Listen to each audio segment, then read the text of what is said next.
Hi hello ನಮಸ್ತೆ ಎಲ್ರಿಗೂ ಹೇಗಿದ್ದೀರಾ ಎಲ್ಲ.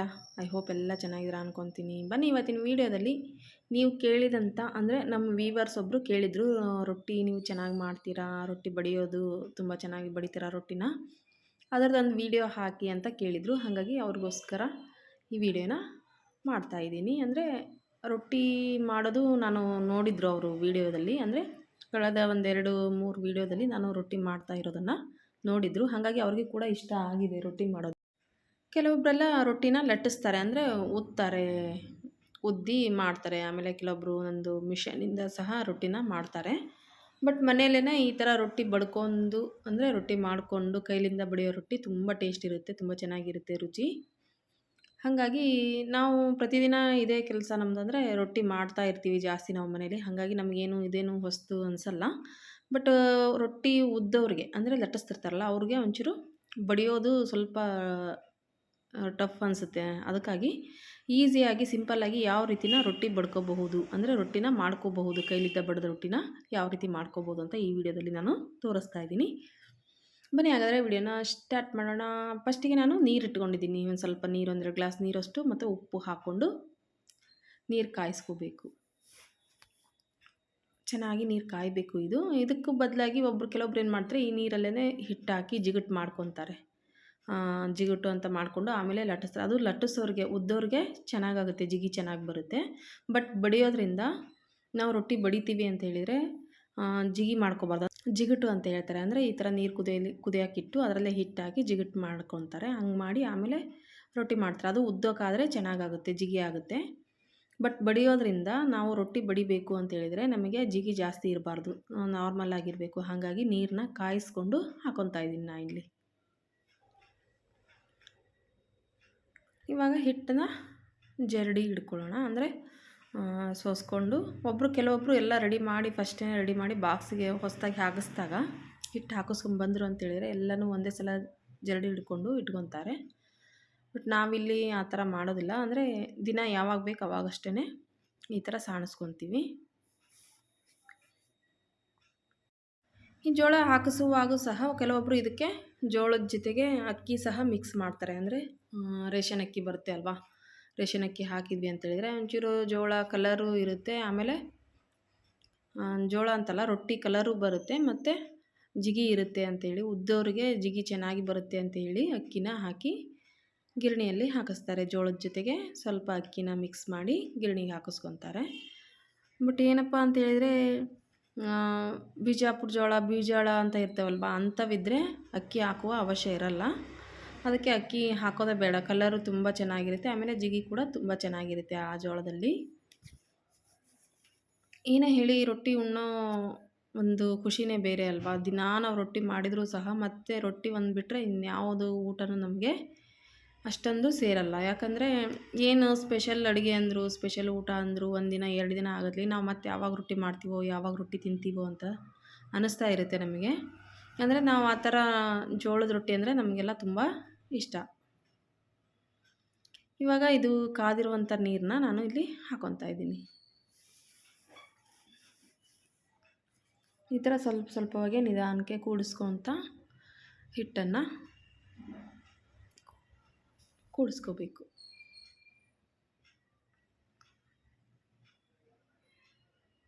ಜೋಳದ ರೊಟ್ಟಿ ಯಾರಿಗೆ ತಾನೇ ಇಷ್ಟ ಆಗಲ್ಲ ಅಲ್ವಾ, ಎಲ್ಲರಿಗೂ ತುಂಬ ಇಷ್ಟ ಆಗುತ್ತೆ. ಜೋಳದ ರೊಟ್ಟಿ ಜೊತೆ ಪುಂಡಿ ಸೊಪ್ಪು, ಆಮೇಲೆ ಮೇಯ್ನಾಗಿ ಮುಳ್ಗಾಯಿ ಹೆಣ್ಗಾಯಿ, ಪುಂಡಿ ಸೊಪ್ಪು, ಕೆಂಪು ಚಟ್ನಿ, ಆಮೇಲೆ ಡೈಲಿ ನಾವು ಮಾಡೋದು ಹಸಿಮೆಣ್ಸಿಕಾಯಿ ಚಟ್ನಿ. ಈ ಥರ ರೊಟ್ಟಿ ಕಾಂಬಿನೇಷನ್ ತುಂಬ ಚೆನ್ನಾಗಿರುತ್ತೆ. ತುಪ್ಪ ರೊಟ್ಟಿ ಆಗಿರ್ಬೋದು, ಬೆಣ್ಣೆ ರೊಟ್ಟಿ ಆಗಿರ್ಬೋದು. ಇದಕ್ಕೆ ಅದೇ ಅಂತ ಏನಿಲ್ಲ, ಚಟ್ನಿಗಳು, ಸಾಂಬಾರಾಗಿರ್ಬೋದು, ಯಾವುದಾದ್ರೂ ಸರಿ ಪರ್ಫೆಕ್ಟಾಗಿ ಮ್ಯಾಚ್ ಆಗುತ್ತೆ ರೊಟ್ಟಿಗೆ ನಮಗೆ. ಅಂದರೆ ರೊಟ್ಟಿಗೆ ಅದೇ ಬೇಕು ಇದೇ ಬೇಕು ಅಂತ ಏನಿರಲ್ಲ. ಯಾವುದಾದ್ರೂ ತರಕಾರಿ ಪಲ್ಯಗಳು, ಕಾಳು ಪಲ್ಯಗಳು ಆಗಿರ್ಬೋದು, ಚಟ್ನಿಗಳು ಆಗಿರ್ಬೋದು, ಬರೀ ಚಟ್ನಿ ಮೊಸರು ಇದ್ದರೆ ಸಾಕಾಗುತ್ತೆ ರೊಟ್ಟಿಗೆ, ಅಷ್ಟು ಸೂಪರಾಗಿರುತ್ತೆ. ನಾವಿಲ್ಲಿ ಬಡಿತಾ ಇರೋದ್ರಿಂದ ರೊಟ್ಟಿನ ನಾನು ತೆಳ್ಳನ ರೊಟ್ಟಿ ಮಾಡಬೇಕು ಅಂದ್ರೆ ಮಾತ್ರ ತೆಳ್ಳಗೆ ಮಾಡ್ತೀವಿ. ಡೈಲಿ ಊಟ ಮಾಡಲಿಕ್ಕೆ ನಾವು ದಪ್ಪನೇ ಮಾಡ್ತೀವಿ ರೊಟ್ಟಿನ. ಅಂದರೆ ದಪ್ಪ ಇದ್ದರೆ ಟೇಸ್ಟ್ ಇರುತ್ತೆ ಮತ್ತು ಸಾಫ್ಟಾಗಿರುತ್ತೆ. ಮಕ್ಕಳು ಸಹ ತುಂಬ ಈಸಿಯಾಗಿ ತಿಂತಾರೆ ರೊಟ್ಟಿನ. ಯಾಕಂದರೆ ಮೆತ್ತಗಿರುತ್ತೆ ಅಲ್ವಾ, ಅದಕ್ಕೆ ಒಂದು ಸ್ವಲ್ಪ ತುಪ್ಪ ಹಚ್ಕೊಟ್ರೆ, ಅಥವಾ ಸ್ವಲ್ಪ ಕಡಲೆ ಪುಡಿ ತುಪ್ಪ ಆಗಿರ್ಬೋದು, ಇಲ್ಲಾಂದರೆ ಸಪ್ಪೆ ಬೇಳೆ ರೊಟ್ಟಿ ಆಗಿರ್ಬೋದು, ಈ ಥರ ಕೊಟ್ಟರು ಅಂತೇಳಿದರೆ ಅವರು ಕೂಡ ತುಂಬ ಇಷ್ಟಪಟ್ಟು ತಿಂತಾರೆ. ಆಮೇಲೆ ಚಿಕ್ಕ ಚಿಕ್ಕ ಮಕ್ಕಳಿಗೆಲ್ಲ ನಮ್ಮ ಕಡೆ ಎಲ್ಲ ನಾವು ರೊಟ್ಟಿ ಹಾಲು ಎಲ್ಲ ನೆನೆ ಹಾಕಿ ತಿನ್ನಿಸ್ತೀವಿ. ರೊಟ್ಟಿ ಹಾಲು ಒಂಚೂರು ಅದಕ್ಕೆ ತುಪ್ಪ ಹಾಕಿಬಿಟ್ಟು, ಇಲ್ಲ ಮೊಸರಾಗಿರ್ಬೋದು, ಹಾಲಿನ ಕೆನೆ ಆಗಿರ್ಬೋದು, ಈ ಥರ ಹಾಕಿ ಎರಡೆರಡು ರೊಟ್ಟಿ ಮುರಿದು ಹಾಕಿ ಹಾಲಲ್ಲಿ ನೆನೆಸಿ ತಿನ್ನಿಸಿದ್ರೆ ತುಂಬ ಗಟ್ಟಿಯಾಗಿರುತ್ತೆ. ಅದು ಮಕ್ಕಳಿಗೆಲ್ಲ ತುಂಬ ಆರೋಗ್ಯಕ್ಕೂ ಕೂಡ ಒಳ್ಳೆಯದು.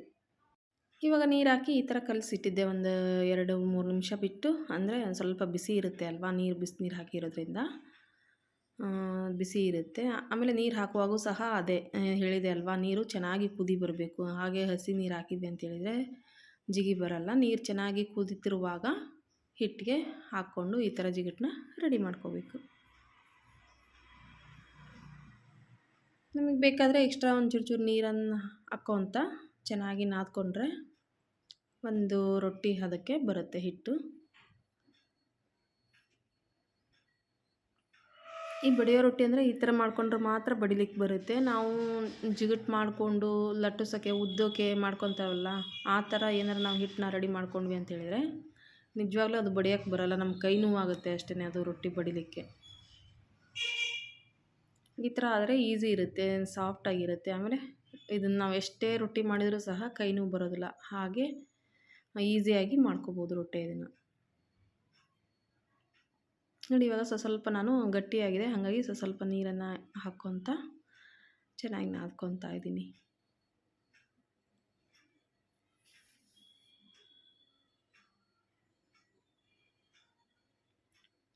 ಇನ್ನೂ ಒಂದು ಲಟ್ಟಿಸೋಕ್ಕೆ ಗಟ್ಟಿಯಾಗಿರಬೇಕು ಹಿಟ್ಟು. ಈ ಥರ ನಾವು ಬಡಿಲಿಕ್ಕೆ ಸಾಫ್ಟಾಗಿಯೇ ಇರಬೇಕು. ಲಟ್ಟಿಸೋಕ್ಕೆ ಅಂತ ಹೇಳಿದರೆ ಕೆಲವರು ಗಟ್ಟಿಯಾಗಿ ಮಾಡಿಕೊಂಡು ಲಟ್ಟಿಸ್ತಾರೆ. ಇದು ಬಡಿಲಿಕ್ಕೆ ಆಗಿರೋದ್ರಿಂದ ಸಾಫ್ಟಾಗಿದ್ರೇ ಚೆನ್ನಾಗಿ. ಏನಪ್ಪ ಇವಳು ರೊಟ್ಟಿ ಮಾಡೋ ವಿಡಿಯೋ ಇದೇನು ದೊಡ್ಡ ಮಹಾ ಅಂತ ಹಂಗೇನು ಅಂದ್ಕೋಬೇಡಿ ಪ್ಲೀಸ್. ಯಾಕಂದರೆ ಕೆಲವೊಬ್ರಿಗೆ ಗೊತ್ತಿರುತ್ತೆ, ಕೆಲವೊಬ್ರಿಗೆ ಗೊತ್ತಿರಲ್ಲ. ಹಾಗಾಗಿ ನಮ್ಮ ವ್ಯೂವರ್ಸ್ ಒಬ್ಬರು ಕೇಳಿದರು ಅಂಥೇಳಿ ಈ ವಿಡಿಯೋನ ಮಾಡ್ತಾಯಿದ್ದೀನಿ.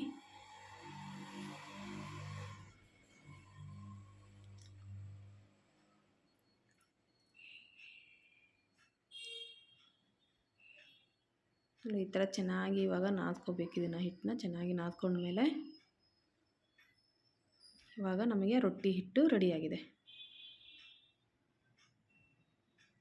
ಅವಾಗೆಲ್ಲ ಕೊಣಬ್ಗಿಯಲ್ಲೇ ಮಾಡ್ತಿದ್ರು ರೊಟ್ಟಿ. ಕಲ್ಲಿನ ಕೊಣಬ್ಗಿ ಆಗಿರ್ಬೋದು ಅಥವಾ ಕಟ್ಗೆ ಕೊಣಬ್ಗಿ ಬರುತ್ತೆ ಅಲ್ವಾ, ಅದರಲ್ಲಿ ರೊಟ್ಟಿ ಮಾಡ್ತಾಯಿದ್ರು. ಬಟ್ ಇವಾಗೆಲ್ಲ ಗ್ಯಾಸಿನ ಕಟ್ಟೆ ಕಲ್ಲು ಮೇಲೇ ಮಾಡ್ಕೊಂಬಿಡ್ತೀವಿ ನಾವೆಲ್ಲ. ಅಂದರೆ ಕೂತ್ಕೊಂಡು ಮತ್ತು ಗ್ಯಾಸು ಕೆಳಗಿಟ್ಕೊಂಡು ಆ ಥರ ಕಷ್ಟ ಅಂಥೇಳಿ ಇನ್ನು ಇಟ್ಕೊಂಡೆ ಈ ಥರ ಗ್ಯಾಸ್ ಕಟ್ಟಿ ಕಲ್ಲು ಮೇಲೇ ರೊಟ್ಟಿ ಮಾಡ್ಕೊಂಬಿಡ್ತೀವಿ. ಅವಾಗಿಂದೆಲ್ಲ ಚೆನ್ನಾಗಿತ್ತು. ಒಲೆ ಮೇಲೆ ರೊಟ್ಟಿ ಮಾಡ್ತಾಯಿದ್ರು. ಒಲೆ ಮೇಲೆ ಅಲ್ಲೇ ಕೂತ್ಕೊಂಡು, ಒಲೆ ಮುಂದೆನೇ ಕೂತ್ಕೊಂಡು, ಒಲೆ ಮೇಲೇ ಕೂತ್ಕೊಂಡು ಈ ಥರ ರೊಟ್ಟಿ ಮಾಡ್ತಾಯಿದ್ರು. ಬಟ್ ಇವಾಗೆಲ್ಲ ಈ ಥರ ಒಲೆ ಮುಂದೆ ಕೂತ್ಕೊಳ್ಳೋ ಅವಶ್ಯನೂ ಇಲ್ಲ, ಒಲೆಗಳು ಸಹ ಇಲ್ಲ. ಹಾಗಾಗಿ ನಿಂತ್ಕೊಂಡೆ ರೊಟ್ಟಿ ಮಾಡ್ತಾಯಿದ್ದೀನಿ ನಾನು. ಈ ಥರ ಜಿಗಟನ್ನ ನಾನು ತೊಗೊಂಡಿದ್ದೀನಿ. ಒಂದು ರೊಟ್ಟಿಗೆ ಎಷ್ಟು ಬೇಕಾಗುತ್ತೋ ಅಷ್ಟಂದರೆ, ದಪ್ಪ ಬೇಕು ಅಂದರೆ ಜಾಸ್ತಿ ತೊಗೊಳ್ಳಿ, ತೆಳ್ಳಗೆ ಬೇಕಂದರೆ ಸ್ವಲ್ಪ ಕಡಿಮೆ ತೊಗೊಂಡ್ರೆ ಆಗುತ್ತೆ. ಯಾವಾಗಲೂ ಒಂದೇ ಸಲ ಈ ಥರ ಮೆತ್ತಗೆ ಮಾಡ್ಕೋಬೇಡಿ. ಅಷ್ಟು ಹಿಟ್ಟನ್ನು ಮೆತ್ತಗೆ ಮಾಡ್ಕೋಬೇಡಿ, ಯಾಕಂದರೆ ಅದು ಬರ್ತಾ ಬರ್ತಾ ನಮಗೆ ರೊಟ್ಟಿ ಮಾಡಲಿಕ್ಕೆ ಬರೋದಿಲ್ಲ. ಹಾಗಾಗಿ ಸ್ವಲ್ಪ ಗಟ್ಟಿಯಾಗೇ ಇರಲಿ.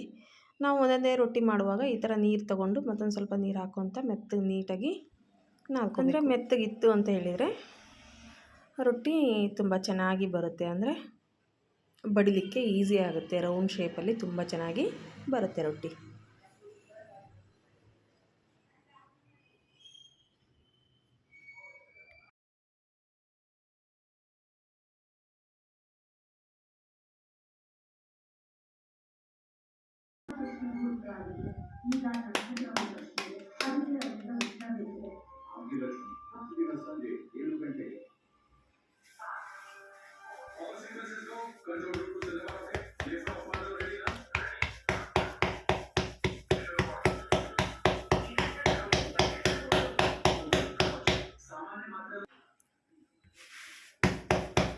ನೋಡಿ, ಈ ಥರ ಒಂದು ಕೈಯಿಂದ ಬಡಿತಾ ಇನ್ನೊಂದು ಕೈನ ಸಪೋರ್ಟಿಗೆ ತೊಗೋಬೇಕು. ಯಾಕಂದರೆ ಶೇಪ್ ಚೆನ್ನಾಗಿ ಬರುತ್ತೆ, ರೊಟ್ಟಿದು ರೌಂಡ್ ಶೇಪ್ ಬರುತ್ತೆ. ಹಾಗಾಗಿ ಲೆಫ್ಟ್ ಹ್ಯಾಂಡನ್ನು ನಾವು ಸಪೋರ್ಟಿಗೆ ತೊಗೋಬೇಕು.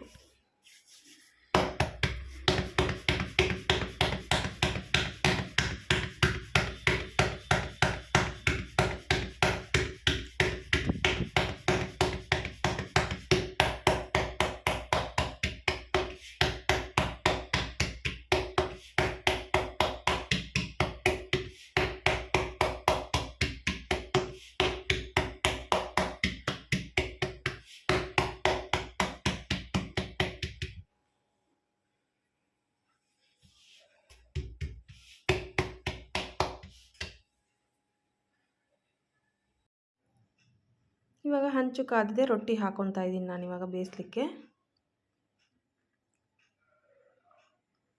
ಹಂಚು ಚೆನ್ನಾಗಿ ಕಾದಿರಬೇಕು, ಅಂದರೆ ರೊಟ್ಟಿ ಹರಿದ ಹಾಗೆ ನೀಟಾಗಿ ಬರುತ್ತೆ.